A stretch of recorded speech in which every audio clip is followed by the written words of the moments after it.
एक तरफ आप अत्यंत पिछड़ा ओबीसी एसटी एससी के आरक्षण को खत्म कर रहे हैं, एक तरफ उनकी इकोनॉमी को खत्म कर रहे हैं। 14 से 18 साल की उम्र वाली चौथाई बच्चे साधारण से लिखे हुए वाक भी नहीं पढ़ पाते हैं आज के इस हिंदुस्तान में। लगभग 2000 में जहां देश में बेरोजगार में पढ़े लिखे नौजवानों की तादाद 54.2% थी, वो 2022 में बढ़कर 65.7% हो गई। ये जो मजदूर है 40%, 10 साल के अंदर इस पर कोई काम वर्तमान सरकार ने नहीं किया।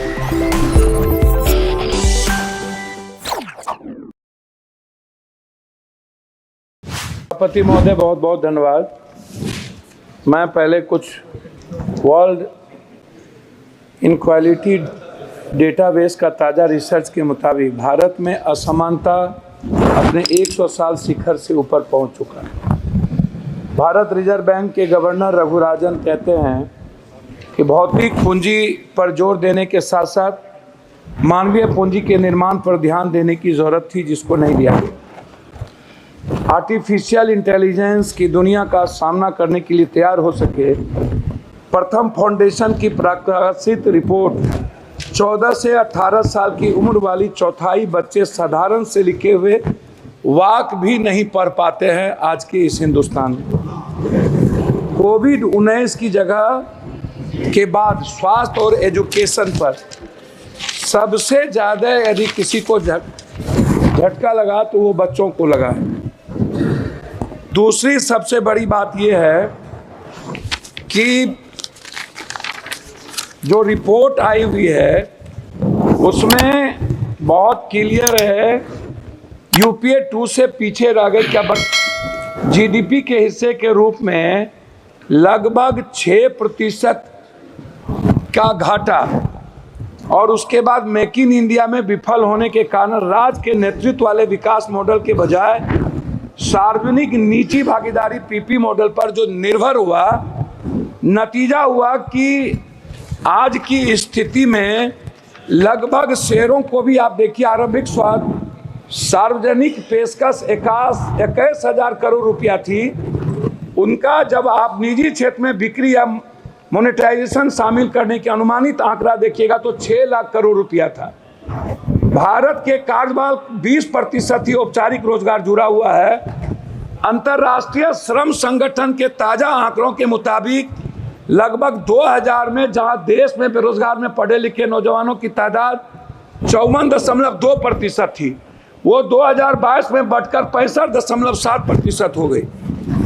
उस तरह दुनिया के कारखानों में तब्दील करने की जो मेक इन इंडिया की सबसे बड़ी बात थी, जिसमें 25 अरब डॉलर मोबाइल इलेक्ट्रॉनिक्स वाली कंपनियों को दिया गया भारत सरकार के द्वारा युवाओं को आगे बढ़ाने के लिए, जिसमें 1.3% भी, ये आंकड़ा मेरा नहीं है, ये आंकड़ा भारत सरकार का है।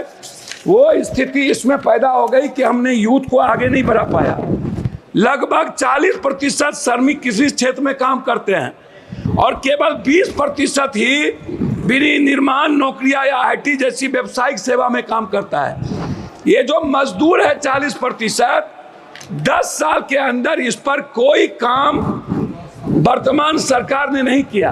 खास तौर पर अनुसूचित जाति एससी, अनुसूचित जनजाति एसटी, पिछड़ा वर्ग ओबीसी आरक्षण के संदर्भ में आप उठा करके देखिएगा, जितनी प्राइवेट नौकरियों की बात आई नियोजित, उस पर कभी भी आज तक सभापति महोदय निजी आरक्षण को लेकर के वर्तमान सरकार 10 सालों में कभी भी किसी भी बजट में प्राइवेट आरक्षण को लेकर एसटी एससी अत्यंत पिछड़े वर्ग के लिए जब आपने सरकारी नौकरी खत्म कर दी, उसी का एक हिस्सा है बजट में जो आया है ओबीसी वर्ग के लिए, जिनकी राह में कठिनाई, छात्रों की pre 210 crore, post matric 10 crore, लगभग 921 करोड़, छात्रवृत्ति नेशनल फेलोशिप 55 करोड़, विदेशी शिक्षा की सब्सिडी स्कीम 25 करोड़ तथा छात्रावास योजना पर 45 करोड़ रुपया के अनुमानित, मतलब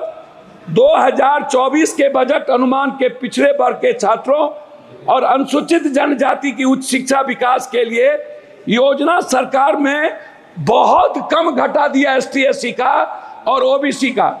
एक तरफ आप अत्यंत पिछड़ा ओबीसी एसटी एससी के आरक्षण को खत्म कर रहे हैं, एक तरफ उनकी इकोनॉमी को खत्म कर रहे हैं। विदेश जो एसटी एससी ओबीसी के बच्चे जा रहे थे उसके लगभग पैसे आपने 3 हिस्सा कम कर दिया। तो मेरा उसमें कहना बिल्कुल साफ है कि अध्यक्ष महोदय सबसे जो इम्पोर्टेंट था वो है, आप इसको समझने का प्रयास करिए, वो सबसे ज्यादा है एजुकेशन, हेल्थ, नरेगा, विडो। मैं सभापति महोदय विडो के बारे में जो 6 पेंशन है, विधवा पेंशन है, वृद्धा पेंशन है, निःशक्त पेंशन है, मैं सरकार से जानना चाहूंगा ये 300 रुपया कब तक आप दोगे? 400 रुपया कब तक?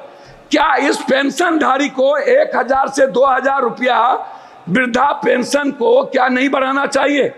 दूसरी चीज, नरेगा जिस पर मजदूर निर्भर है, मनरेगा की स्थिति को आपने कितना कम बजट दिया है, आप इसको देख लीजिए।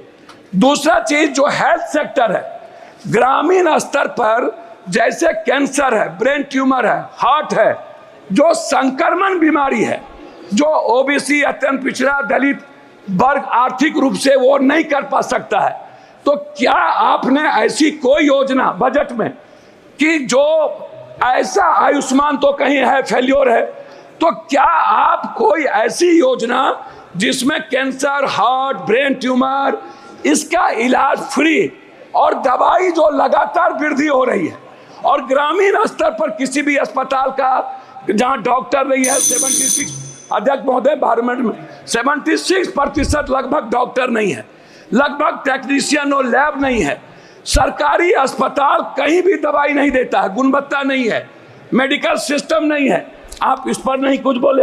मेरा सिर्फ आपसे अंत में कहना यह है कि आपने जाति जनगणना, मेरा कहना है कि अध्यक्ष महोदय कि जाति जनगणना के लेकर के आपकी क्या राय है, इस पर आप कभी चर्चा नहीं करते हैं। दूसरी चीज, आरक्षण को लेकर के ओबीसी अत्यंत पिछड़ा जो जेएनयू है, जो बड़े बड़े कॉलेजेस हैं, समाप्त कीजिए, समाप्त कीजिए। मैं बात कर रहा हूं अध्यक्ष महोदय, मैं अपनी बात सिर्फ करना चाहूंगा। अब मैं बात करूंगा कोसी, सीमांचल, पूर्णिया की।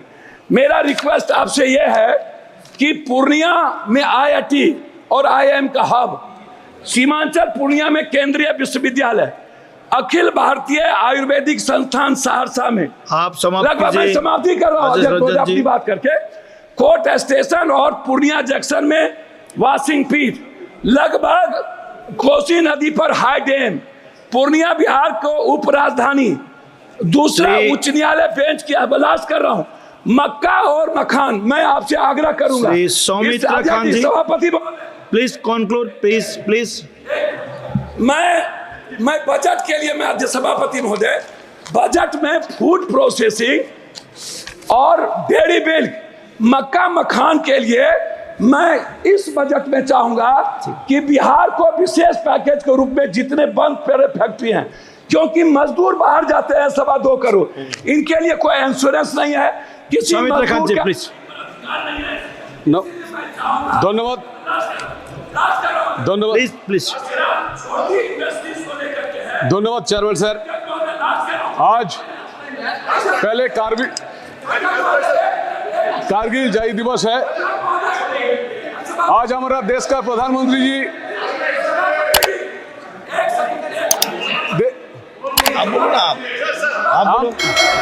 पहले धन्यवाद देना चाहता हूं, जहाँ देश के प्रधानमंत्री जी हमारा 1 सेकंड आप मेरा आग्रह 15 सेकंड में बोले, 15 सेकंड। मेरा आग्रह है अध्यक्ष जी, ये जो आप जैसे आंगनबाड़ी, रसोईया, आज कारगिल विजय दिवस, ममता, आशा, नियोजित, संविदा, शिक्षा मित्र, मेरा 2 ही इसमें सबमिशन है।